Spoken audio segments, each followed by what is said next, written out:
Buenas tardes. Es un placer, desde luego, hoy estar aquí. Como siempre, es un placer para los que nos escuchen desde cualquier lado.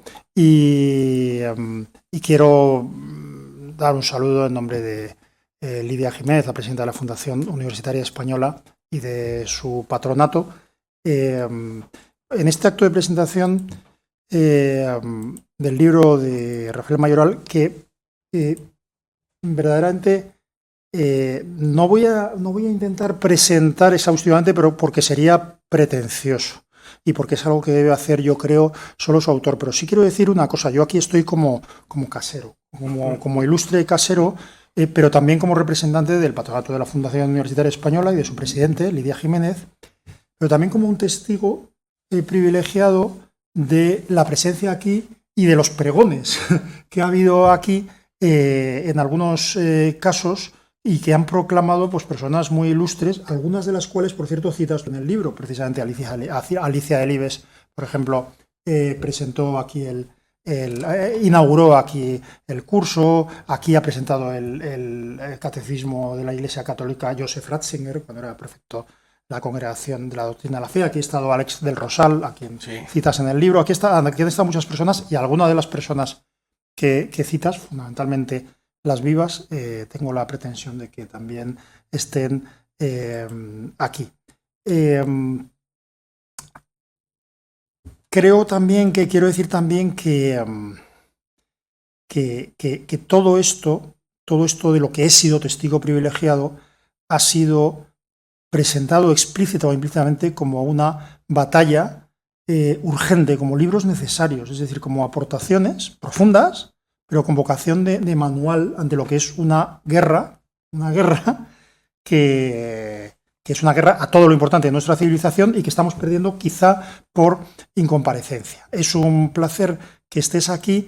Y agradezco que estés, pero sobre todo agradezco tu libro, porque a lo mejor me equivoco, pero entiendo que entre tus obligaciones profesionales, laborales y tus conveniencias no está la de escribir libros. Es decir, no sé por qué lo haces, no sé por qué escribes un libro, cada uno sabe por qué lo escribe, pero sospecho que no es precisamente por propio interés, sino porque sabes que es necesario para ti, pero sobre todo para los demás. Este libro da respuestas articuladas a muchas preguntas, yo creo que son muy necesarias. Es decir, pueden ser las que sean, ¿no? Pero ¿qué está ocurriendo? ¿Cómo hemos llegado a esto? Es preocupante, de verdad, que el sexo haya dejado de ser un hecho biológico para pasar a ser una alegre autoasignación. Debe importarnos que el poder político reescriba la historia. A mucha gente no le importa, no sé si porque no ha leído 1984 o porque sencillamente no entiende que la historia, el pasado se controla para controlar el presente y el futuro. Es importante que es relevante que se esté normalizando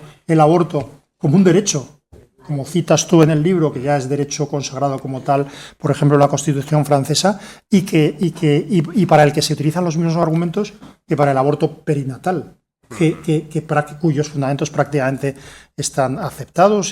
Se ha establecido como servicio público la impartición de homicidios consentidos a petición del hombre o mujer que se ha cansado de vivir. Tiene base real el estado de miedo que impone el alarmismo climático como razón o como excusa para controlar la vida de los ciudadanos y para empobrecernos. Todo esto y muchas preguntas más, no digo que sean resueltas en este libro, pero da respuestas, da claves, da lecturas, da muchas cosas. Puede abordarse el libro también, si me permites, aunque a lo mejor casi es una pregunta, como una guía, no como una guía de lectura, pero haces muchísimas citas, continuas citas, pero las haces muy bien. Quiero decir que las haces de forma natural y sin exhibir lecturas, sino como ilustración de las ideas que estás exponiendo, ¿no? Historia, novela, ensayo, cualquier otro género, y también a la vez y al mismo nivel experiencias personales como la conversación con un transportista o cualquier otra de las que has sabido sacar lecciones, ¿no? Son tantos los frentes abiertos contra la civilización cristiana que es difícil seguir a quienes las combaten en diferentes frentes, y por eso yo creo que este libro es un servicio, porque tú citas a muchos de ellos. Mi admirado Douglas Murray, que me parece que además como escritor y como activista, como reportero de guerra, como hombre verdaderamente un poco renacentista, ¿no? No recuerdo si citas a Hirsi Alice y a Schellenberger, no recuerdo si a Epstein, pero quiero decir que citas a los que están luchando, y a veces desde barreras curiosas, ¿no? Murray se define a sí mismo como ateo, es homosexual, es conservador, y está dando una batalla cultural impresionante, ¿no? A mí me pasa una cosa, no sé si os pasa a vosotros, que cuando te vas de viaje, yo para acordarme todo lo que tengo que llevar, repaso mentalmente mi cuerpo de arriba abajo, ¿no? Es decir, gafas, cepillo de dientes, camisas, ropa interior, pantalones, zapatillas, ¿no? Para que no se me olvide nada. Pues un poquito esto sirve para cuando alguien que tiene que leer algo, para responder en todos los frentes. Es que los frentes son tantos que a mí me costaría mucho enumerarlos. Y aquí los enumeras. Los ordenas, proporcionas argumentos, proporcionas lecturas. Es muy importante, por eso me parece muy importante, porque es una especie de lista y de argumentación sobre todos los frentes en los que está siendo atacada nuestra civilización. Casi cualquier cosa bella o buena que forme parte de nuestra vida, nuestra moral, de nuestra tradición, es objeto de ataques concienzudos y subvencionados normalmente con dinero público. Asistí hace poco a la presentación del libro de Mike González, el marxismo de nueva generación, que es y cómo combatirlo. Y es un poco es parte de esto. Es que es parte de esto. Hay una serie de personas en todas partes del mundo que están escribiendo libros y que los están escribiendo con profundidad, pero con clara intención de una necesidad de dar de una batalla. Este es más propio, o sea, también habla de la escuela de Frankfurt, también habla del ataque a la familia, de la sexualización de los niños, pero hablas de lo nuestro, o sea, vas al fondo, no solo reconoces el problema como una batalla cultural sin ningún temor al lenguaje bélico, ¿no? Aquí se pueden utilizar símiles bélicos en el fútbol, ¿no? Atacar, disparar contendientes, pero cuando se habla de cultura no se puede. Bueno, solo en el prólogo, ya olvidándonos del caballo de Troya como ejemplo, pero solo en el prólogo utilizas 3 o 4 palabras con referencias bélicas y ya si nos vamos detrás, esto es un rearme aparece también, por cierto, en la portada, es un rearme que por supuesto deja en ridículo esas cosas que pretende hacer nuestro presidente del gobierno para no llamarles rearme, ¿no? Es un libro escrito desde España y que entiende y expone la guerra contra las bases de España y la necesaria, la imprescindible unificación de la religión con España, la esencia religiosa de España. La bibliografía es impresionante, yo lo comentábamos antes, es decir, es casi una guía de lectura, o sea, es decir, cita a Montefiore para fastidiar al lector que no se ha leído el último libro de Montefiore o el último de Marcelo Gullo, pero también cita es decir, desde Huxley o Orwell o Paul Johnson o Klemperer, que decir, los clásicos, o Kessler, acabo de venir en De Budapest, o Primo Levi o Marías, etcétera, pero también a Murray, a Sartori, a personas que están, bueno, no hablando de Sartori, pero personas que están ahora mismo produciendo guerra cultural, ¿no? Bien, no soy original en decirlo, pero la falta de complejo a la hora de establecer el carácter de guerra, de auténtica guerra que tenemos que librar, y la imprecación, la llamada a los jóvenes, ¿no? Que salgan al campo los jóvenes y peleen, que decía el libro de los Reyes, es explícita y es valiente.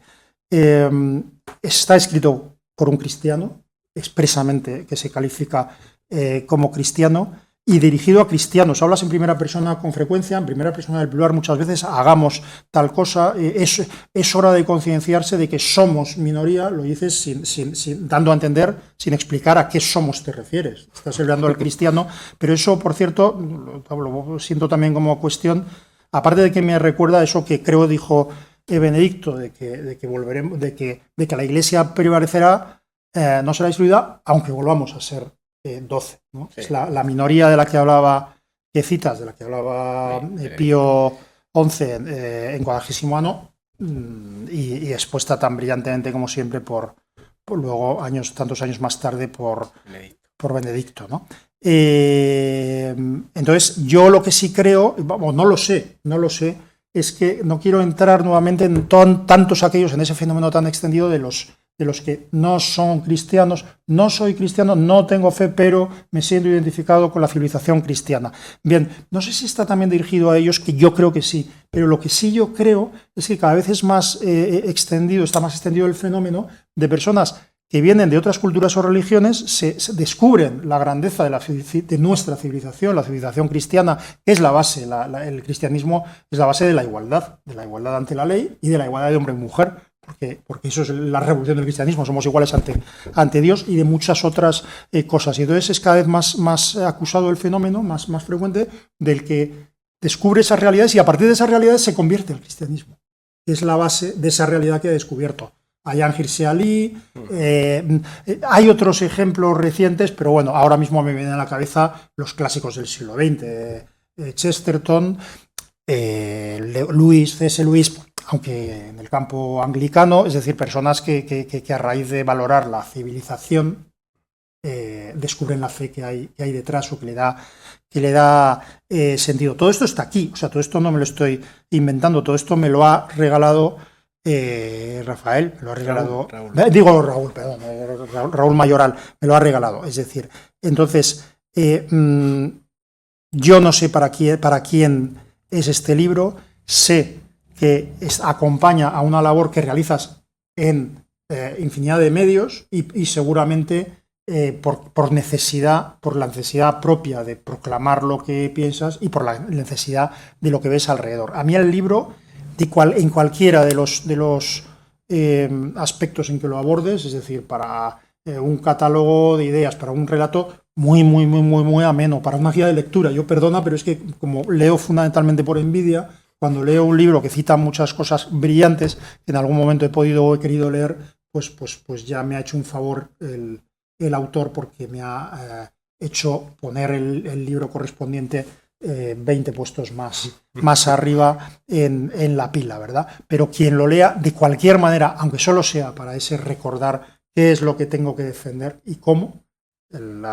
el género como una realidad biológica, la religión como una realidad que no tiene por qué ser despreciada por la ciencia, porque bien al contrario establece y busca el porqué de las cosas, mientras la ciencia solo establece el cómo de las cosas. Quiero decir, son tantas cosas que ese libro a mí me parece lo más completo y lo más ameno que he leído en muchísimo tiempo. Te doy las gracias por ello y te doy las gracias por traerlo aquí. Bueno, pues muchísimas gracias a Francisco de Asís Zimmermann. Yo antes quiero agradecer a la Fundación Universitaria Española que me haya acogido aquí para presentar mi libro. Agradecimiento que personalizo en su presidente, Lidia Jiménez, que no ha podido estar aquí. Agradezco también a Francisco de Asís que me acompañe y bueno, agradezco a los asistentes. No es una nutrida asistencia, pero yo agradezco que estén presentes. El libro yo me lo he planteado como una misión. Y cuando digo misión, hablo de misión de apostolado. Yo sentí la necesidad de que tenía que escribir este libro, primero pensando en mis hijos. Está aquí mi mujer, tenemos 4 hijos, edades entre 14 y 24 años, 4 varones, y yo percibo que están educados en la creencia católica. Hay que decir efectivamente que yo soy católico y he escrito el libro desde el enfoque y desde la visión católica. Yo percibo que mis hijos, al igual que muchos de sus contemporáneos, pueden estar bien educados en colegios católicos, en hogares católicos, van a la parroquia, pero no tienen quizá el juicio crítico necesario, el criterio necesario para abordar los grandes desafíos culturales, antropológicos que hay fuera, ahí fuera, ¿no? Y entonces mi idea era precisamente eso. Por un lado, describir el panorama en el que nos encontramos, un mundo convulso, con una cultura irracional, proporcionar juicios de valor, criterios, argumentos, para enfrentarse con personas que no piensan como ellos. No solamente no piensan como ellos, sino que en algunas ocasiones pueden intentar acallar sus opiniones, con todo el tema de la cancelación y toda esa especie de cultura desconcertante que estamos padeciendo, ¿no? Y luego animarlos a plantear la batalla cultural, en el bien entendido que yo estoy convocando no a una pandilla de camorristas, sino a una intelectualidad, a combatientes de ideas que debatan intelectualmente y que en definitiva participen en el debate de las ideas, ¿no?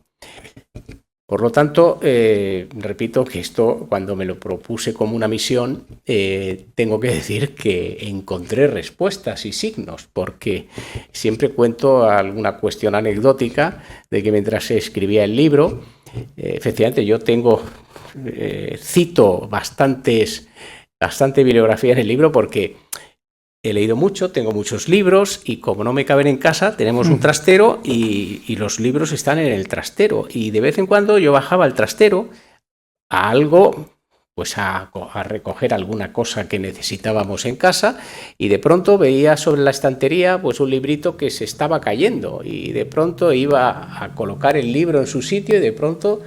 pero si esto me viene fenomenal para lo que estoy escribiendo ahora. Con lo cual, ahí veía signos, ¿no? Bueno, esto que es anecdótico no deja de ser interesante para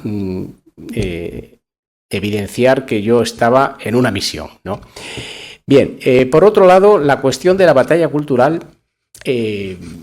cuando he estado presentando el libro en bastantes lugares, en bastantes espacios, como este, por ejemplo, he estado en universidades, he estado en parroquias, he estado en clubes de opinión y me preguntaban muchas veces el tema del marco de la batalla cultural. ¿Qué es esto de la batalla cultural?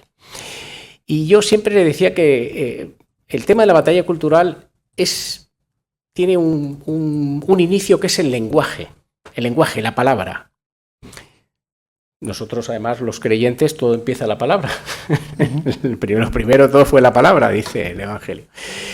Pero es cierto, la palabra. Hay una frase terrorífica de Stalin que dice que de todos los monopolios de los que disfruta el Estado, el más crucial es el monopolio sobre la definición de las palabras. Y el arma esencial para la lucha política, dice Stalin, o decía Stalin, es el diccionario. Por lo tanto, la palabra es clave. Y claro, la palabra, ¿dónde se emplea con mayor intensidad? Pues en los medios de comunicación y en el ámbito educativo, en la escuela. Un maestro, un profesor, utiliza la palabra. Por lo tanto, el ámbito de la batalla cultural son los medios de comunicación y son las aulas, las escuelas, las universidades, preferentemente, no quiere decir que sean los únicos. Por lo tanto, ese ámbito es el que hay que considerar clave. Y de hecho, ya que estamos hablando de un libro de citas, tengo que citar a Jean-François Revel. Jean-François Revel, en su libro El conocimiento inútil, viene a decir que la primera de todas las fuerzas que domina el mundo es la mentira, y habla de que hay medios de comunicación que mienten, tergiversan, manipulan. Esto nos lleva a la frase que dijo un prohombre de la independencia americana, Thomas Jefferson, que dijo que si tuviera que elegir entre periódicos sin gobierno y gobierno sin periódicos, elegiría lo primero, periódicos sin gobierno. Pero claro, la pregunta que hay que hacerse inmediatamente a esa frase de Jefferson es: ¿pero qué ocurre si todos los periódicos dicen lo mismo? ¿De qué me sirve que haya 50 medios de comunicación diferentes si todos dicen lo mismo? Prefiero que haya 2 y que los dos sean diferentes, ¿no? Porque eso nos lleva al pensamiento único, que es terrorífico también en una sociedad. Y con eso lo enlazamos con la corrección política. En la portada de mi libro, no sé si se ve, bueno, ya creo que han quitado la imagen. La portada de mi libro es el caballo de Troya. Yo lo que sostengo es que un caballo de Troya, el de la corrección política, se ha colado en la ciudadela de la civilización occidental y a extramuros de la fortaleza, 3 arietes, en connivencia con el intruso, intentan derribar los portones. Esos 3 arietes son la memoria histórica, la ideología de género y el mito del cambio climático. Tanto el caballo de Troya como los 3 arietes son de fabricación marxista, porque no hay que olvidar que el marxismo sigue ahí. Pero todo este escenario lo está presenciando de una manera, bueno, pues casi divertida, podríamos decir, frotándose las manos, el laicismo beligerante. El laicismo es el intento permanente de centurias, de siglos, sobre todo a partir de la Revolución Francesa, de echar a Dios de la vida pública. Y el laicismo beligerante, que es, por así decirlo, esa especie de Estado Mayor que desde un promontorio, desde una atalaya, presencia la marcha de las operaciones, pues está muy contento porque entiende que por primera vez a la Iglesia Católica, a la creencia, a Dios, se le puede expulsar de la vida pública.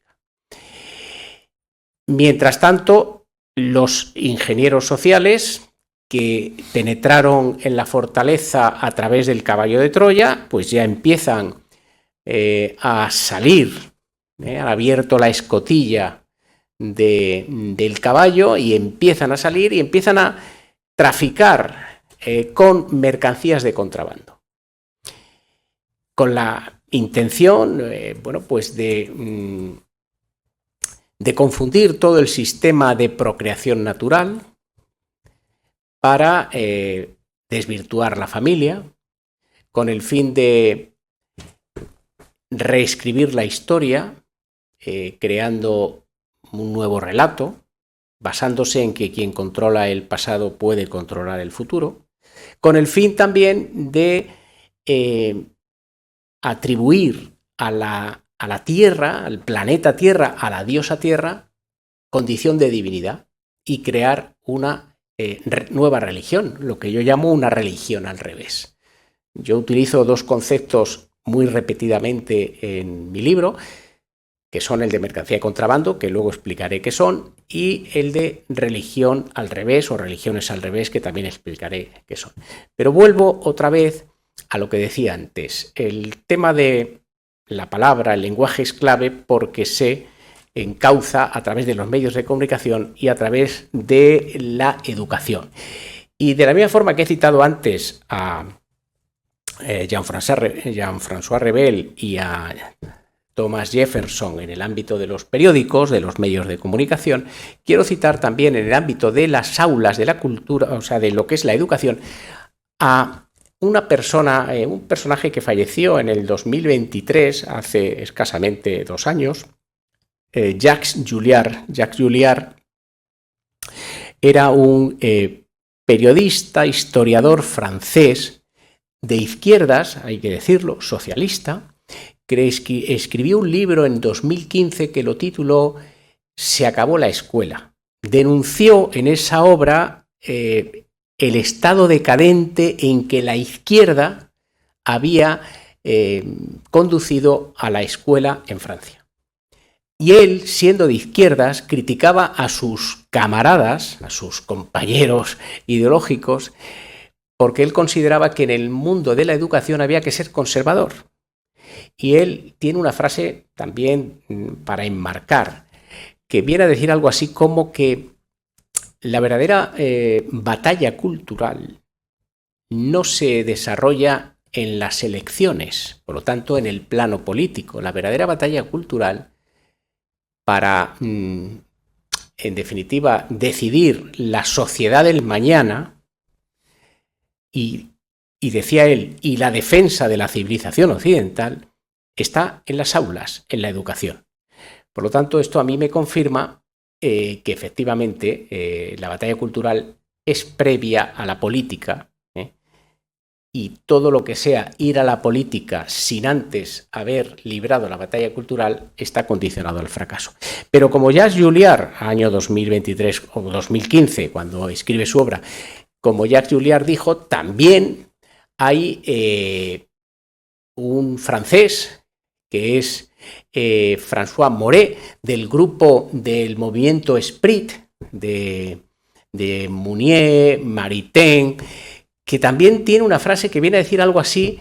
El movimiento Esprit era católico y decía algo así como que los católicos se fatigan en luchas estériles en el ámbito de la política, cuando realmente la batalla hay que darla en el ámbito de la educación. Otro personaje que coincidía, o al menos previamente a Jacques Julliard, hablaba como él, ¿no? Por lo tanto, tenemos el marco de la batalla cultural en los medios de comunicación y en la educación. Pero para centrar todavía más este término de la batalla cultural, yo suelo poner un ejemplo. Siempre que presento el libro pido un ejercicio de imaginación a los asistentes y les digo que imaginemos que pudiéramos traer a un personaje, a un adulto de hace 10.000 años, lo pudiéramos traer al mundo presente. Hay que advertir, claro, que el hombre de hace 10.000 años tenía el mismo cerebro que nosotros, por lo tanto, no era ni más inteligente ni menos inteligente que nosotros. Entonces, si nosotros trajéramos a un hombre, a un adulto de hace 10.000 años al momento presente, pues nos encontraríamos que sería incapaz de cruzar una calle valiéndose del sistema de los semáforos, sería incapaz de utilizar un ascensor, no entendería el sentido de que alguien por la calle le guiñara un ojo. Y bueno, si le damos un teléfono móvil, ya no sabríamos qué haría con él. No podríamos decir que esa persona estuviera loca o que no tuviera inteligencia. Simplemente hay que concluir que esa persona no tiene, o tendría, mejor dicho, una gran laguna cultural, porque no está adaptado a su tiempo, no está integrado en su momento histórico. Pero pensemos que en lugar de traer a un hombre adulto de hace 10.000 años, trajéramos a un bebé. Traemos un bebé de esa época y lo damos en adopción a una familia. Cuando ese bebé llegase a los 20 años, sería exactamente igual que otro joven de 20 años. ¿Por qué? Pues porque se ha integrado, está totalmente adecuado y conectado con su mundo, con su cultura y con su contexto histórico, en fin. Vamos a seguir imaginando. Ese bebé ha sido adoptado por una familia católica, por ejemplo, con convicciones católicas. Pero ¿y si ha sido adoptado por una familia o una pareja de hombre y mujer que son muy prodefensores o son defensores y activistas de la Agenda 2030? Defensores de la Agenda 2030. El resultado de ese bebé a los 20 años sería muy diferente en el caso de la educación católica y en el caso de la educación conforme a la Agenda 2030. Bien, esto es perfectamente lógico, es perfectamente razonable y, como yo suelo decir, es libertad. Cada uno educa a sus hijos de la manera que tenga por conveniente, según sus creencias. El problema es cuando desde instancias como el Estado se educa a todos los niños por igual. Y entonces los que somos católicos tenemos que decir que no estamos de acuerdo con que a nuestros hijos en las escuelas les eduquen de acuerdo con una cosmovisión que es diferente o incluso opuesta, diametralmente opuesta a la concepción cristiana. Pero eso es lo que está ocurriendo. porque hoy día en las escuelas públicas y en algunos colegios concertados, bueno, pues se adoctrina en temas de sexo e ideología de género, y entonces eso no es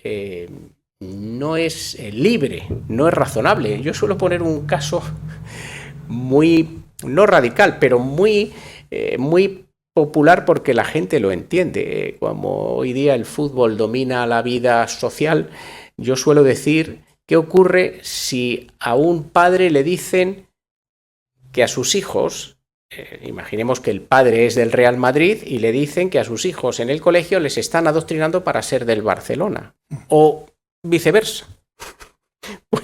Pues protestaría, ¿no? Porque diría, no hay por qué educar a mis hijos en ese aspecto. Bueno, pues algo así podríamos decir los católicos, ¿no? Y eso es lo que está ocurriendo. Cuento todo esto porque eso es el marco de la batalla cultural, es esa. Claro, cuando yo explico esto, siempre hay, como ya tengo experiencia en mis actos de presentación, cuando ya opina el público, siempre hay alguien que me pregunta si estamos haciendo bien los católicos con dar la batalla cultural. Porque, claro, el catolicismo es caridad, es misericordia, es amor, y claro, es perfectamente compatible. Esto es perfectamente compatible. Y yo les cuento que la batalla cultural, los católicos la hemos librado prácticamente siempre. Hay un momento, el primer caso de corrección política es Simón Pedro, lo protagoniza Simón Pedro el apóstol, cuando antes de cantar el gallo, 3 veces niega a un maestro Galileo. Ese es el primer caso de corrección política, porque Simón Pedro prefirió permanecer en la mentira y rodeado de gente a estar solo en la verdad. Pero luego la Iglesia, el cristianismo, no ha callado. Ya no ha callado, ha dado la batalla cultural. Por supuesto, ha dado la batalla teológica, pero también cultural. Y hablando de la batalla teológica, tenemos Trento. El Concilio de Trento es la victoria de las tesis de los teólogos españoles, de la contrarreforma, frente a las tesis de Lutero, de Calvino, las tesis protestantes. Bueno, pues eso, que fue una batalla teológica, va a derivar en una batalla cultural, porque de ahí surge el barroco.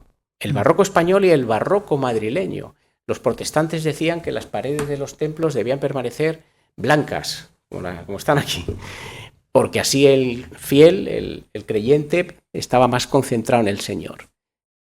Pero los teólogos españoles no eran partidarios de esa tesis y como al final triunfa la contrarreforma, las paredes de los templos se llenan de luz, de colorido, y hay una catarata de imágenes y tenemos el ejemplo del barroco, y el barroco madrileño aquí está representado por la iglesia de San Antonio de los Alemanes, que es colorido y una catarata de imágenes y de color.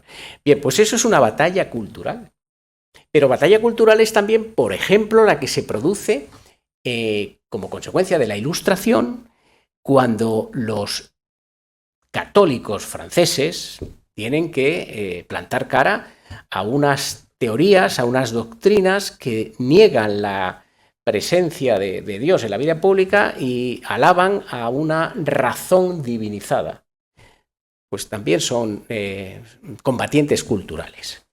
Seguimos avanzando en el siglo XIX y nos encontramos con que en Inglaterra, en Gran Bretaña, el grupo del cardenal Newman, que previamente es anglicano y se convierte al catolicismo, tiene que dar la batalla cultural, y ahí están los Chesterton, Dawson, Benson, Hilary de Belloc, que empiezan a combatir intelectualmente, porque en aquella época en Gran Bretaña, para la sociedad británica, para ser buen británico había que ser anglicano.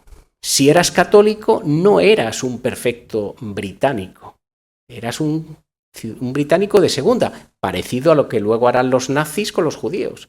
No, los judíos son ciudadanos de segunda. Entonces, los católicos ingleses del cardenal Newman, del movimiento de Oxford, dan la batalla cultural. Pero, por ejemplo, nos encontramos en la Alemania de Bismarck, en 1870, cuando se unifica Alemania, Bismarck es el primero que pone en movimiento, pone en marcha la Kulturkampf, la batalla cultural para luchar contra los católicos que estaban presentes en las instituciones educativas. Porque Bismarck dice que hay que echar a la religión católica de las instituciones educativas, de las escuelas, de los colegios.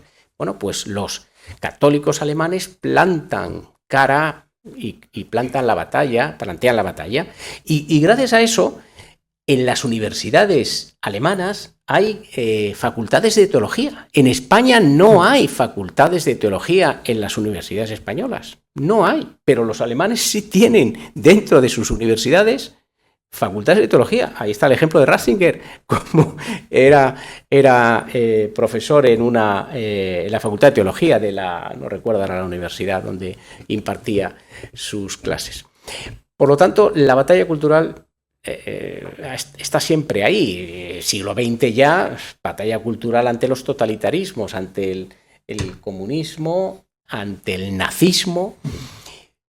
Pero claro, llega un momento en que, y ahí ya entramos con Gramsci. Gramsci se da cuenta, Antonio Gramsci, el activista comunista italiano, que hay que cambiar de estrategia, no hay que ir de frente, contra la Iglesia Católica, no hay que ir de frente contra la civilización occidental, sino que se puede infiltrar uno y destruirla desde dentro. Y Gramsci es el que propone esta tesis envolvente o esta estrategia envolvente, porque lo que pretende es, al final, destruir la civilización occidental. Pero Gramsci dice, para destruir la civilización occidental, previamente hay que destruir una institución que es clave para los católicos, que es la familia. Y entonces dice, hay que infiltrarse en los medios de comunicación, en la educación, en la cultura. Las tesis de Gramsci son recogidas por la Escuela de Frankfurt, el grupo de intelectuales alemanes que emigran a Estados Unidos, curiosamente siendo comunistas, no se van a la Unión Soviética, sino que cuando Hitler llega al poder, ellos se van a Estados Unidos.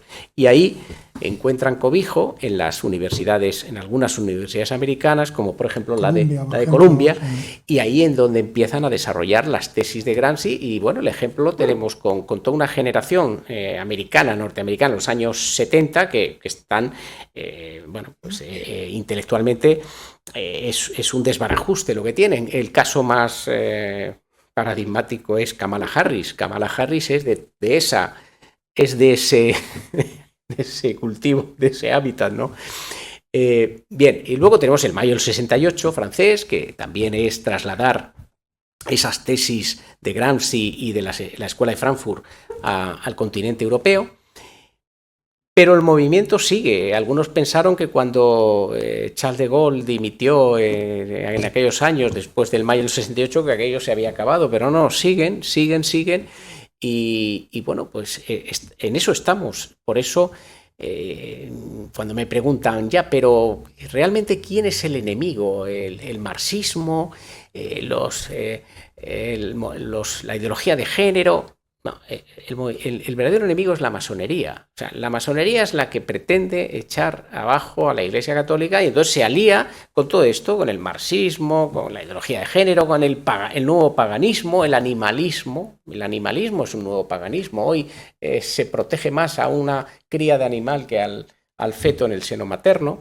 El veganismo. Lo que he dicho antes, todo conectado con esa idea de hacer del planeta, de la naturaleza, una diosa. Y por lo tanto hay que practicar un culto ante la diosa tierra, ¿no? Como la Pachamama en algunas latitudes la llaman, ¿no? Entonces en eso estamos. Decía antes que dos términos de mi libro que repito bastante son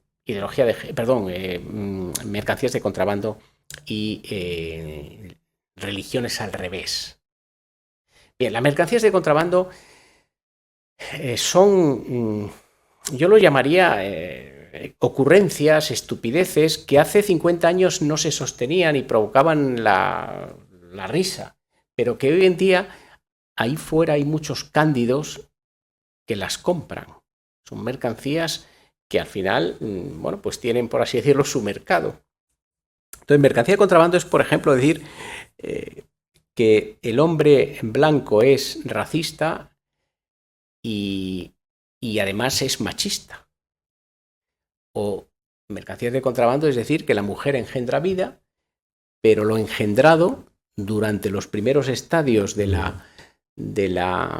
proceso es algo humanizado, no humano, y por lo tanto se puede destruir. Mercancía de contrabando es decir que los padres no pueden corregir a sus hijos, o que los profesores no pueden imponer calificaciones a los alumnos porque son discriminatorias en una sociedad igualitaria, o que los adolescentes, los niños, están deseosos de protagonizar sus roles de género, porque el sexo ya no existe, sino que ahora es el género, y el género viene determinado por la consciencia, no por la anatomía o el cuerpo humano, ¿no? Mercancía de contrabando es decir que la castidad es un vestigio medieval. O incluso decir que el hombre de negocios, el empresario, el autónomo, pues son gente codiciosa que se quieren quedar con el dinero que no es suyo. O, por ejemplo, en mercancía de contrabando decir, y ya con esto termino, que la civilización occidental ha sido siempre una civilización machista y capitalista y que hay que destruirla, ¿no? Y que además todo el ritmo vital, económico, social, político, debe subordinarse a combatir el cambio climático. Esa es otra mercancía de contrabando. Porque yo en el libro no niego el cambio climático en el sentido de que yo estoy de acuerdo en que la acción del hombre a lo largo de los años, de los siglos, ha producido un efecto en el planeta, en el clima, pero de ahí a decir esas tesis apocalípticas, esas tesis catastrofistas de que el mundo se acaba, nos vamos a quedar sin alimentos, se acaba el petróleo. Bueno, eso al final es un negocio para unos cuantos y es provocar el miedo en la gran mayoría, ¿no? Esas son las mercancías de contrabando. El tema de las religiones al revés, bueno, pues ya lo he dicho. Una religión al revés son sucedáneos de religión, falsas religiones que lo que pretenden es echar de la vida pública a la religión católica y ocupar su lugar para tener su influencia y su poder. Y eso ha existido siempre. Desde el Imperio Romano. Bueno, el cristianismo surge como religión oficial en el Imperio Romano, pero bueno, acabó con el Imperio Romano. La religión católica también acabó con un imperio quizá tan poderoso, pero no tan prolongado en el tiempo como el romano, como fue el soviético. Al final, quien elimina al Imperio soviético, sí, la Guerra de las Galaxias, Reagan, Thatcher, pero el Papa Juan Pablo II es el que prácticamente neutraliza el Imperio soviético, ¿no? Por lo tanto, las religiones al revés ahí están siempre. La masonería es una religión al revés, pretende crear una... La masonería está detrás de todo esto de la Agenda 2030, pero la Agenda 2030 no es de ahora. La masonería lleva desde los años 50 en que se crea la UNESCO intentando hacer lo que quiere hacer, ¿no? Entonces, la masonería pretende una gobernanza mundial, una ciudadanía mundial, una religión mundial y una cultura uniforme. Y eso es la Agenda 2030. Pues la masonería está detrás de todo eso. O sea que las religiones al revés son eso, ¿no? También fue una religión al revés el comunismo, también fue una religión al revés el nazismo, sobre todo porque era una idolatría pagana basada en la superioridad o en la pretendida superioridad de la raza aria, en fin, bueno. ¿Y cómo estamos con la batalla cultural? Pues hombre, la vamos perdiendo porque, como decías, lo digo yo en mi libro, no hemos comparecido en el campo de batalla y por eso la vamos perdiendo. Pero no quiere decir que no podamos remontar. Yo creo que es posible remontar, pero claro, tenemos que hacer todos o los que estamos comprometidos con una defensa de la cosmovisión cristiana de la vida, pues tenemos que hacer muchas cosas. Lo primero de todo es saber que estamos en una guerra, una batalla cultural. siempre los militares dicen que el primer requisito para ganar una guerra es saber que estamos en una guerra. Por lo tanto, nosotros tenemos que ser conscientes que estamos en una batalla cultural. Como he dicho antes, no convoco a camorristas a pelear, sino a contender intelectualmente. En segundo lugar, bueno, no tener miedo. Y luego formarse. La clave es formarse, y para nosotros, los cristianos, los católicos, pues tenemos ese tesoro tan preciado que es la doctrina social de la Iglesia, que nos da orientación, nos da pues como un GPS, ¿no? Hoy día, con todo lo que nos está ocurriendo, con toda la confusión, la inestabilidad, el desconcierto, pues la doctrina social de la Iglesia nos permite al menos tener un norte, una guía, ¿no? Luego también tenemos que ser, nosotros los católicos tenemos que ser coherentes con nuestra creencia. O sea, si somos católicos tenemos que obrar como católicos. No basta con obrar como católico en la iglesia o en nuestro hogar o en nuestro colegio de los hijos, colegio católico, sino ahí fuera, en la calle. Y si somos coherentes, empezaremos a ser ejemplares, la gente nos verá con cierto reconocimiento, de decir, bueno, esta gente, mira, es coherente, da un testimonio de vida, es ejemplar, y así seremos influyentes. Y referido a los sacerdotes, decías, titulabas una parte Salid de las sacristías, ¿no? Efectivamente, claro. Nosotros, lo he dicho antes, es muy fácil ser católico en nuestras casas, nuestros domicilios, hogares, los colegios católicos a donde llevamos a nuestros hijos, en las parroquias, pero el problema es ser católico en la plaza pública. La plaza pública donde, bueno, estamos expuestos a que, como he dicho antes, no solo a que haya gente que no piensa como nosotros, sino que traten de acallarnos y de que no hablemos. Ahora con la elección del Papa se ve, o sea, a mí me llama mucho la atención que personas que no son católicas empiezan a desear un Papa como el Papa anterior o que no venga un Papa como no sé qué. Y claro, yo me pregunto, ¿pero y qué les importa a esta gente si no son católicos? O sea, no sé, yo que no me intereso por la física y la química, me da exactamente igual que el presidente del Colegio de Físicos y Químicos de Madrid sea fulanito o menganito, ¿no? Pues esto debía ser una cosa igual, pero ahora está el no católico preocupado, está más preocupado que los católicos por a ver qué papa se elige, ¿no? Entonces, esto es una cosa de un poco desconcertante. Una pregunta. Sí. Bueno, yo creo que ya, por mí he terminado. Sí. Quería decir, esto es lo último que quería decir, lo que tenemos que hacer. Y sobre todo, me falta una cosa. Todo esto de formarse, de ser coherente, de dar testimonio, de ser ejemplar, todo esto lo tenemos que hacer con alegría y buen humor. Con alegría y buen humor. Yo el libro lo he salpicado de anécdotas, porque lo que quiero es que estemos alegres y con una sonrisa en la cara. Dos preguntas, vamos, las hago en el ánimo de que pueda servir al auditorio, pero por cierto, sobre esto, en un seminario privado organizado hace muchos años por Alejo Vidal Cuadras, se invitó a un asesor del grupo democristiano en el Europarlamento, en el Parlamento de Bruselas. Y entonces dijo una cosa muy graciosa que dijo, bueno, en medio de la discusión, dijo, yo soy cristiano, dijo, yo soy católico, pero eso no tiene por qué significar que yo opine que mi religión es la verdadera. Entonces, claro, surgió una risa y que yo creo que él no entendía. O sea, ¿en qué consiste ser católico? En pensar que tu religión, o sea, es un desprecio considerar que tu religión es la verdadera.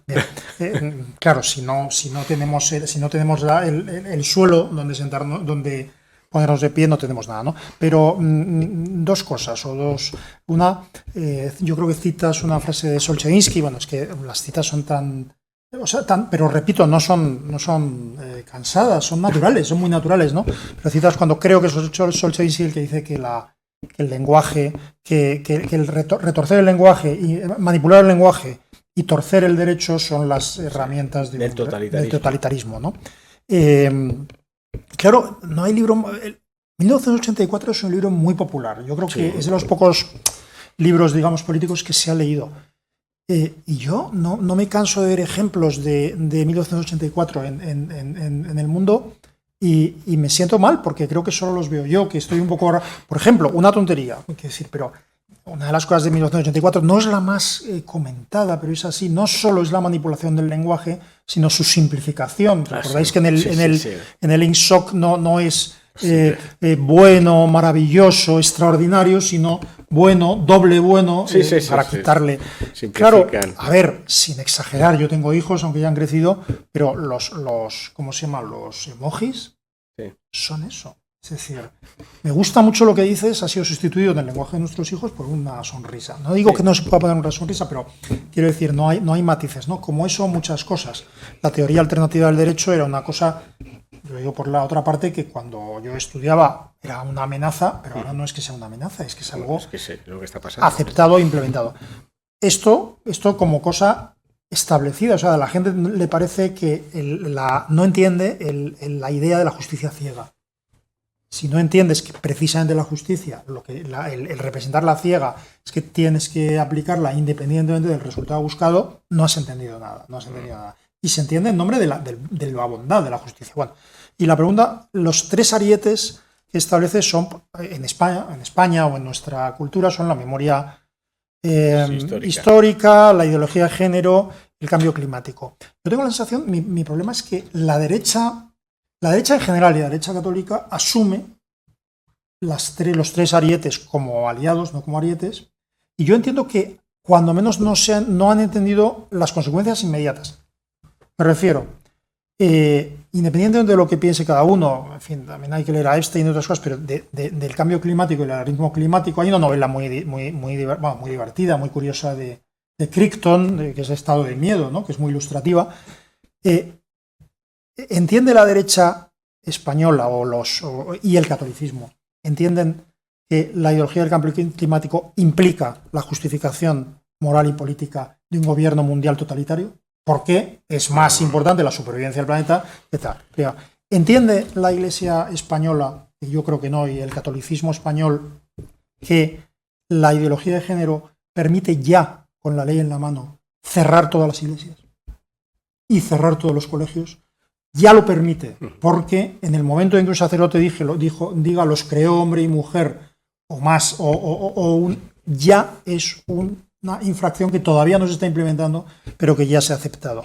¿Entiende la derecha española que, piense lo que piense, del origen y culpabilidades de la guerra civil, del sentido de la cruz, del Valle de los... piense lo que piense de eso? ¿Entiende la derecha española que de lo que se trata no es de opinar una cosa u otra, sino de aceptar que el poder político pueda escribir la historia, reescribirla en su caso e imponerla? ¿Lo entienden? Yo creo que el problema es que no lo entienden. De género se me ha olvidado decir que mis amigos de la derecha ilustrada, que yo le llamo católicos, de formación católica, jesuita, entienden que negar el matrimonio homosexual en la Iglesia es discriminar a los homosexuales. Claro, si ya eso es directamente así y no se entiende que la Iglesia ha sido la que ha atendido a los homosexuales cuando han sido discriminados, y que no discrimina a los homosexuales, sino que otra cosa. Quiero decir, ¿entiende eso el catolicismo español? ¿Alguna de estas cosas las entiende? Te digo ya me paro, porque, perdón. Contundentemente te digo que no lo entienden. ¿Pero por qué no lo entienden? Por lo que decíamos antes, la manipulación de la palabra y del lenguaje. No lo entienden. A ver, has dicho una cosa, voy a empezar por ahí porque ha sido la última. Los homosexuales dicen que la Iglesia los discrimina. Porque, por ejemplo, hemos tenido un caso de un alcalde homosexual en un pueblecito de Segovia. El sacerdote le negó la comunión y entonces decía que eso era una discriminación. Vamos a ver, primero, ser católico podríamos considerarlo como formar parte de un club. A nadie se le obliga a ser católico, pero el que decida ser católico tiene que aceptar unas reglas. Si yo me inscribo en el club de tiro o en el club de tenis de cualquier sitio de España, tengo que aceptar unas reglas. Desde pagar una cuota a utilizar unas pistas, en fin. Por lo tanto, no se puede ser católico, o no se puede ser miembro de un club a medias. Hoy me apetece hacer esto y mañana me apetece hacer lo otro. No, hay unas reglas. Por lo tanto, eso es lo primero. Y lo segundo, el homosexual no está discriminado en la Iglesia. Lo que se discrimina en la Iglesia es el pecado, en este caso la práctica homosexual. Pero si yo, que no soy homosexual, me meto en la cama con una mujer que no es mi mujer, no es mi señora, yo estoy cometiendo una práctica sexual inmoral y la Iglesia Católica a mí me niega la comunión. Por eso. Por lo tanto, otra cosa es que se haga y el sacerdote lo sepa o no lo sepa. Pero si uno está haciendo vida pública, conviviendo con otra persona que es de su mismo sexo, pues entonces verde y con asas, como dicen. Por lo tanto, la Iglesia tiene en estas cosas sí que es cierto que yo escuché las manifestaciones de los prelados, del presidente de la Conferencia Episcopal, y sí que es cierto que dijo lo que yo quería escuchar. Pero en otros temas la Iglesia tiene demasiado complejo, o a lo mejor lo que nos llega a los ciudadanos a través de los medios de comunicación es el complejo. Pero como tenemos siempre un intermediario entre el emisor y el receptor, al final ahí empieza la manipulación. A mí me da la sensación de que ni la derecha ni la Iglesia se da cuenta de lo que es la batalla cultural. No se dan cuenta de lo que es la batalla cultural. La batalla cultural, hoy por ejemplo he leído un buen escrito que han hecho unos amigos míos porque son del CEU, del Instituto de Estudios de la Democracia del CEU, han emitido una especie de artículo comunicado diferenciando los conceptos de laicidad, laicismo, Estado aconfesional y Estado laico, porque eso no se entiende. Y terminan en el escrito diciendo algo así como que la propia jerarquía como que se entretiene en defenderse ante el poder político de temas de culto, de que si podemos practicar el culto, pero no se están dando cuenta de que la batalla cultural va más allá de eso, de lo del culto. La batalla cultural va referida a la utilización de la terminología, del lenguaje. Por lo tanto, respondiendo a tu pregunta, no se dan cuenta donde, como decía Moré, este miembro del movimiento Esprit, los católicos se fatigan extenuados en batallas que no son útiles, no se están dando cuenta dónde se está cociendo verdaderamente la cuestión, y es en el mundo de la educación y en el mundo de la cultura. A ver, hoy en día, desde las columnas periodísticas, desde las emisoras o los micrófonos audiovisuales, desde las cátedras universitarias, las editoriales de los libros, los laboratorios de investigación científica, desde cualquier atalaya cultural, hoy en día hay un discurso hegemónico, un discurso cultural hegemónico que va en una misma dirección. Determinadas personas, por sus creencias o por sus ideas, son contrarias al progreso. Y esas determinadas personas son los católicos y, por sus ideas, la derecha. Ese es el discurso cultural que hay hoy en día. Entonces eso genera una presión tan grande que la corrección política es eso. Entonces estamos viendo, como yo decía, el primer caso de corrección política, Simón Pedro. Bueno, pues estamos volviendo a Simón Pedro. Hay gente católica que está negando a Cristo antes de que cante el gallo 3 veces, ¿no?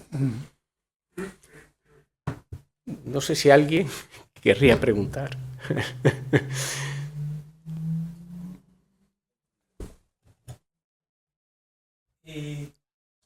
¿Cómo podríamos, para ganar esta batalla cultural, no crees que las organizaciones políticas deberían de tener como fundamentos más de apoyo y solidaridad, lo que realmente es y vemos cómo avanza, por ejemplo, la iglesia evangélica. La misma iglesia anglicana se mantiene formal con sus postulados. La misma masonería va ganando espacio en el tiempo y en el mundo, y sin embargo vemos a una iglesia católica que, a pesar de proponer ciertas reformas, pero la vemos atrasada en una cantidad de cosas. ¿Y cómo podemos ayudar a esa persona que tú dices que puede ir a la plaza a defender y a pregonar los fundamentos doctrinales de la iglesia? O sea, ¿con qué apoyo ves tú que le podemos dar a esa persona, ¿no? Pues para llevar con decoro y para llevar finalmente ese mensaje a la comunidad? A ver, yo sostengo en el libro que la batalla cultural es previa a la política. El problema que hay hoy en día es que la política está ya controlada por esa concepción, ese discurso cultural dominante, que lo vamos a identificar con un discurso progre, por así decirlo, el progresismo, claramente de izquierdas. Entonces, para combatir eso en la política, previamente hay que ganar la batalla cultural. Yo siempre sostengo que para poder obtener frutos en los campos de la política, para que germinen los frutos en los campos de la política, previamente hay que desbrozar y quitar las malas hierbas en el ámbito cultural, en los predios culturales. Por lo tanto, yo no, en el libro yo no hablo de política, de la política al día, hablo de filosofía política, de teoría política, porque distingo bien, sobre todo para que los jóvenes, como decía antes, es un libro escrito a los jóvenes, para que los jóvenes sepan diferenciar lo que es el totalitarismo de la democracia. Y por eso hablo de los totalitarismos y hablo de la democracia. Pero yo no hablo de la política del día a día porque no me gusta. Esta política utiliza máscara, es una política del engaño, de la farsa, no solamente porque tenemos a un presidente del gobierno que utiliza esas artimañas. Yo estoy hablando en general. La política hoy en día se mueve por el marketing político. Si las encuestas me dan este resultado es porque estoy haciendo bien esto o esto. No, el político no tiene que moverse por las encuestas. El político tiene que estar al servicio del bien común. Guste o no guste, porque habrá gente que cuando hagas un servicio al bien común, pues habrá gente que no le guste, por lo que sea. Entonces, a mí la política no me gusta por eso, porque no entiendo esta política que es de la farsa, de la demagogia, del postureo. A mí me gusta el político al servicio del bien común. Y una política con fundamentos morales, no una política maquiavélica en donde se separa la ética y la política. Entonces, vaya por delante que lo primero es dar la batalla cultural. Yo a la Iglesia le reconozco ese poder divino que tienen, esa faceta divina. El Papa suelo decir que el Papa es el único mortal que tiene cierta naturaleza divina porque es vicario de Cristo en la tierra. Al menos es el delegado por delegación. Entonces, para mí el Papa... Yo no entro ha habido mucha polémica sobre pero desde el punto de vista de esa faceta divina, desde ese enfoque divino, el Papa ha dicho lo que siempre han dicho los papas, la palabra de Cristo. Otra cosa es que el Papa tiene su contexto histórico y su espacio temporal. Y claro, viene de donde viene, pero también Juan Pablo II tenía su contexto histórico y venía de donde venía, y Benedicto XVI también. Entonces no podemos juzgar a un papa por esa faceta más humana, más temporal, más terrenal. Hay que juzgarlo desde el punto de vista divino. Y a la Iglesia yo la juzgo así. Entonces yo quiero una Iglesia que se preocupe de los pobres, una Iglesia que sea fiel al Evangelio. No quiero una iglesia metida en política, pero sí que me gusta una iglesia que denuncie no cuestiones políticas, sino denuncie todo aquello que atenta contra el ser humano, contra los derechos humanos. Entonces, eso sí que es ese aspecto que es más de batalla cultural que de política, ese sí que le exijo a la iglesia que lo haga. Por supuesto, que vele por esa especie de conservación del legado de Cristo, Pero en algunas ocasiones, pues lo que hacía la Iglesia católica, también la protestante, durante el nazismo, denunciaron, fueron los primeros en denunciar la discriminación de los judíos. Claro, decía Goebbels, es que estos están metiéndose en política. No, hombre, no, eso no es meterse en política. O sea, estáis haciendo unas leyes que son injustas y que, como decía antes, clasifican a los alemanes en primera categoría y en segunda categoría si son judíos. Entonces yo quiero una iglesia así, que denuncie, no una iglesia metida en política. Entonces, nosotros lo que sí que tenemos que hacer es... la formación es clave. O sea, es que el católico, no sé lo que ocurre en otras latitudes, pero el católico en España no está bien formado, desgraciadamente. No está bien formado. Entonces confunde la concepción religiosa muchas veces con la concepción política y no tiene nada que ver. No tiene nada que ver. Entonces yo que me preguntas, ¿qué haríamos? Que se formen primeramente la doctrina social de la Iglesia y luego que sean lo suficientemente gallardos, para decirlo así, valientes, con coraje, bueno, pues para ser coherentes con esa formación que han adquirido. Lo que no puede hacer el católico es caer en la indiferencia. Y a la indiferencia se llega por el pesimismo, cuando de pronto dice, no, si es que nada puede hacerse, o por el escepticismo, nada debe hacerse. Por lo tanto, eso es lo que hay que evitar, la indiferencia.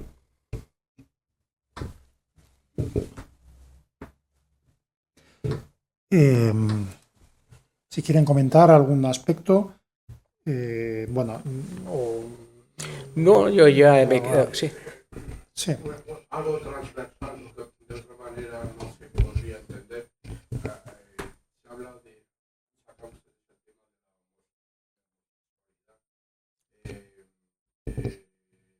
y además llama la atención un poco la actitud del Papa que nos ha dejado.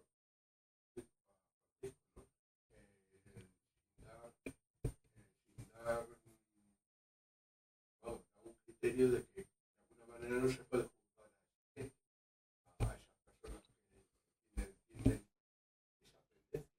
Yo creo que alguno habrá que se le pueda meter en el saco de la ideología de género, una homosexual que quiera hacer de su cuerpo, de su cabeza primero y de su cuerpo, como mujer. Pero yo creo, soy enfermero, creo que no se puede juzgar a esas personas siempre por lo que estamos diciendo, es decir, o del club de tenis, ojalá se tiene 4 hijos, ojalá que uno de ellos dentro de 4 días no le salga. Entonces, que yo conozco personas así que han cambiado de, quiero decir que tampoco se puede, o sea, que no se puede entender como una enfermedad. Es que es lo que veo, es lo que más veo. Por las cosas que yo he estudiado, el lesbianismo tiene traslada de la madre a la mujer. Surge ese fenómeno. Pero a veces da esa sensación de que es un club aparte, no es un club que quiere ser homosexual de las narices. Que habrá muchos que sean lo que quieran ser, porque tienen una tendencia, pero hay muchos que no es un problema de yo quiero ser homosexual, sino que se sienten o bien hombres o bien mujeres fuera de. Quiero decir que el tema es delicado. Que se puede entender un poquito. Sí. De todas maneras, perdón, el Papa Francisco, en concreto, es curioso, es que hace poco estuve paré unas cosas al respecto, y una de las explicaciones que dio fue prácticamente lo que acabas de decir. Lo digo por la forma, no por el fondo, porque es el mismo, que es que decía que cuando yo he dicho cuando yo Papa he dicho que que el homosexual está pecando, decía, peca porque comete un acto sexual que no es el que la Iglesia Inmoral, sí, considera sí. moral, porque no está abierto a la vida, porque no está, etcétera. Y entonces dice, sea correcto esto no teológicamente, dice, es igual de inmoral que sería un acto, por ejemplo, extramatrimonial o lo que sea. Bien, quiero decir que yo lo que niego, me puedo equivocar o no sé quién vas a responder eres tú, yo lo que niego es que la Iglesia considere a los homosexuales enfermos. Lo que dice la Iglesia es que los actos homosexuales no son... Cosa que yo no estoy seguro de compartir en ciertos aspectos, pero la Iglesia no dice que los homosexuales, por ser homosexuales, ni estén enfermos, ni sean personas inmorales, creo. A ver, yo lo he dicho antes, la Iglesia no discrimina a los homosexuales, pero la práctica homosexual es inmoral, como es práctica sexual inmoral, el practicar el sexo fuera del matrimonio también lo es. Bien, pero hay un detalle que yo quiero recalcar. Antes he dicho, estoy en contra del mito del cambio climático. No niego el cambio climático, pero estoy en contra del mito de esas tesis catastrofistas. Con el tema de la ideología de género a mí me pasa lo mismo. O sea, yo no ¿cómo diría? No censuro, no combato al homosexual, ni al transexual, yo entiendo que efectivamente no es una enfermedad y hay personas que nacen así. Yo lo que censuro es que la ideología de género se ha convertido en eso, en un movimiento político, porque hoy en día la pregunta que hay que hacerse es, y esto se lo preguntaba Murray, ¿qué es ser homosexual hoy en día? ¿Que a una persona le guste otra persona de su mismo sexo o formar parte de un partido político, de un movimiento político, ideológico? Lo segundo, hoy día nos están vendiendo que el ser homosexuales, y hay homosexuales que viven una vida... Yo conozco a varios, no voy a decir que conozco a muchos, pues no conozco a muchos, pero conozco a varios que intentan llevar una vida acorde son católicos, con su religión católica, y no practican la religión, no practican el sexo para precisamente estar de acuerdo con la religión. Bueno, es un poco como la castidad. Yo comprendo que es difícil, pero bueno, yo soy un hombre, estoy casado y yo no practico el sexo fuera del matrimonio. Podría decir, oye, es que el hombre necesita, en fin, esas teorías que hay también por ahí, ¿no? Pues oye, pues no, pero por supuesto que ni considero que el homosexual esté enfermo, ni considero que el homosexual esté discriminado en la Iglesia Católica. No, está discriminado o al menos está apartado aquel que practica el sexo de manera inmoral. Y yo citando, volviendo a tu libro, porque yo lo que opine aquí tiene poca importancia, sí, pero el elenco de lecturas que das no se limita a autores católicos. Depende del tal, ¿no? Y yo creo que el defensor de la civilización católica o del catolicismo ahora necesariamente, yo lo creo, tiene que provocar. Y provocar requiere dos cosas. Bueno, una, conocer bien la doctrina de la Iglesia. O sea, quiero decir, si admitimos de principio que la Iglesia católica discrimina a los homosexuales, por cierto, hasta recientemente, no solo es que esté desmentido, sino que cuando fue la epidemia del SIDA, en fin, aquí ya somos suficientemente mayores, muchos, para haberla vivido, o sea, quien atendía a los moribundos era la Iglesia en todas partes, o sea, cosa que, salvo en España, que fue distinto, porque eran los drogadictos los más afectados, pero en todo el resto del mundo, y especialmente en Estados Unidos, eran los homosexuales los afectados, y fue la Iglesia la que más les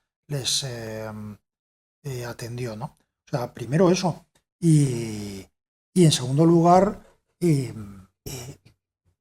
hablar de la historia, es decir, yo creo que la ideología de género está siendo ahora mismo, y en Estados Unidos se está reaccionando contra eso, se está procediendo a una discriminación brutal del homosexual y de las mujeres.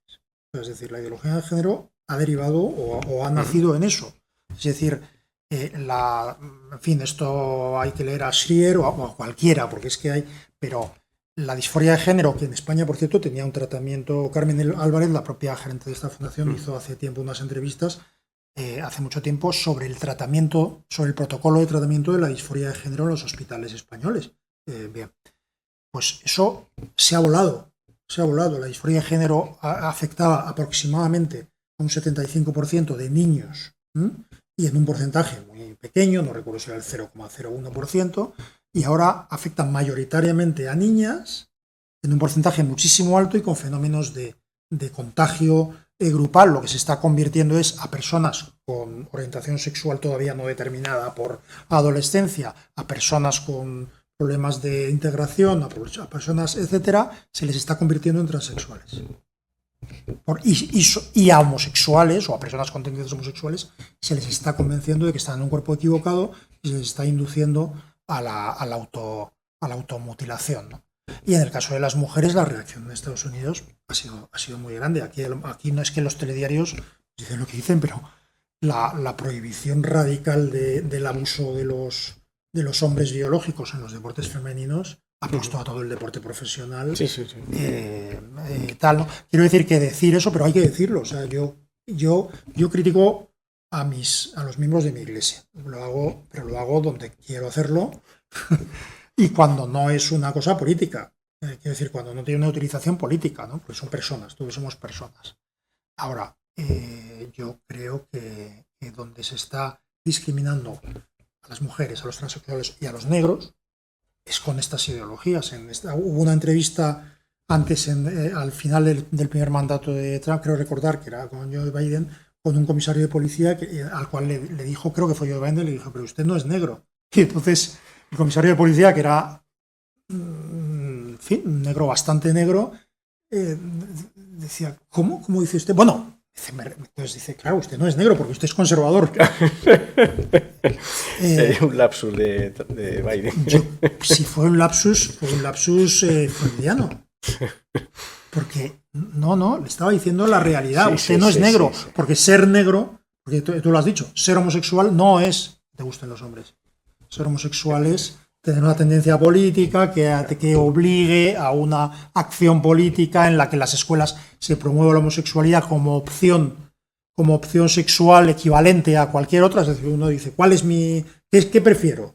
Eso los católicos lo negamos, lo cual no quiere decir. Pero eso no es ser homosexual, eso es ser otra cosa. Ser negro en Estados Unidos hasta hace poco era una ideología. No era una condición física, ¿no? Claro, pero todo eso es el movimiento woke, eso lo ha hecho el movimiento woke, del que hablo también en el libro, sí. ¿No? Eso es la irracionalidad, o sea, el movimiento woke va en contra hasta de la ciencia, los médicos, bueno, usted es enfermero, pero viene del mundo de la sanidad. Los médicos dicen que el que nace como hombre terminará muriendo como hombre y el que nace como mujer terminará muriendo como mujer. Y el que nace como hombre, aunque tenga una operación de sexo, tendrá problemas relacionados con la próstata, por ejemplo. Y la mujer, al contrario, tendrá problemas, aunque se convierta en hombre, relacionados con el aparato reproductor. En definitiva, no se puede luchar contra la ciencia. Entonces, a mí esto del movimiento woke me recuerdan a los nazis. Cuando los nazis decían, somos la raza superior, y aparecía un científico, no, usted no son la raza superior, no hay razas superiores. Pues entonces Hitler dice a sus ideólogos, ¿creen ustedes una ciencia justa a nuestra medida? Y ahí aparece el loco Rosenberg, que empieza a hacer una ciencia adecuada a la medida de los nazis. Pues esto es igual, ellos niegan la ciencia. A mí, Alicia Delibes, como lo has citado antes, cuando me presentó el libro allí en el Pie en Pared, en el club liberal o asociación liberal, dijo una cosa que me llamó mucho la atención. Alicia Delibes no es creyente, respetuosa con la religión, no es atea, tampoco no es, pero bueno, es agnóstica. Entonces ella leyó mi libro, se lo envié unos días antes para que pudiera hacer la presentación de mi libro y me dijo algo así como que, hombre, efectivamente es un libro escrito por un católico para católicos, pero bueno, me ha gustado porque defiendes la libertad este libro lo podría suscribir cualquier persona que sin ser católica defienda la libertad. Y ella me dijo una cosa que me llamó mucho la atención y es a donde quería llegar. Dice, hombre, tú hablas de la Ilustración como algo negativo. Yo soy partidaria de la Ilustración, de la razón. Además, ella es catedrática de matemáticas, catedrática de Instituto de Matemáticas. Entonces, y corredora de maratones. Sí.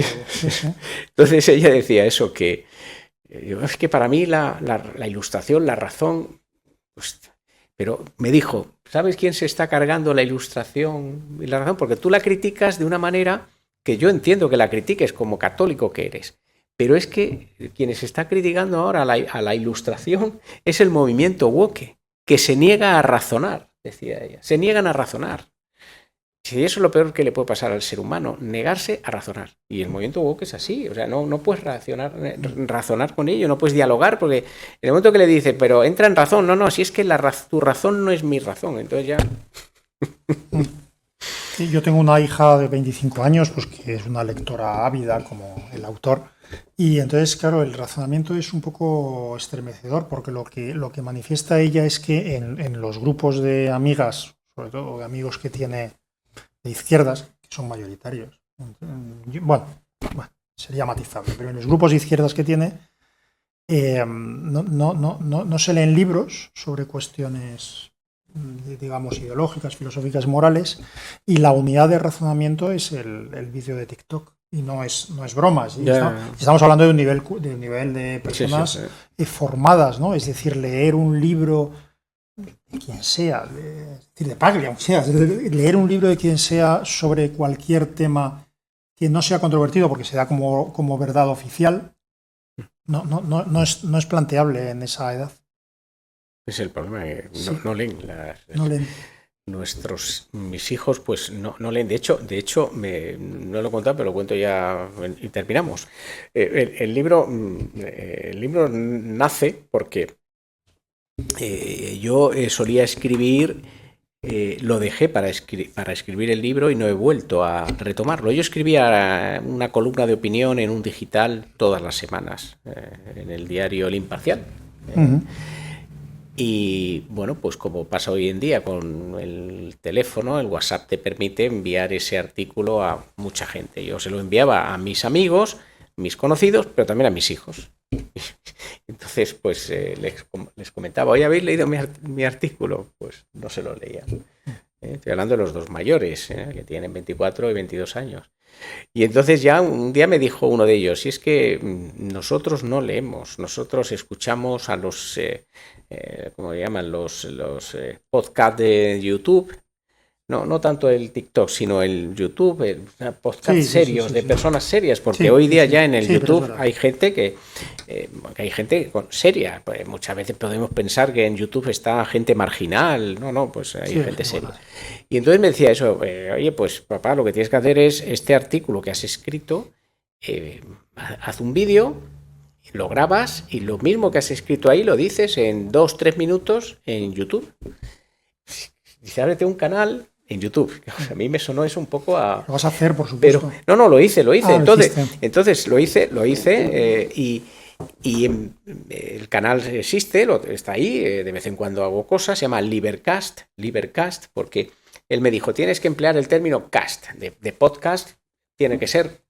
Eso vamos, como una cosa casi el dogma, ¿no? Y bueno, pues dije liber porque es el sinónimo de libertad, ¿no? Pues Libercast. Y digo, sinónimo no, el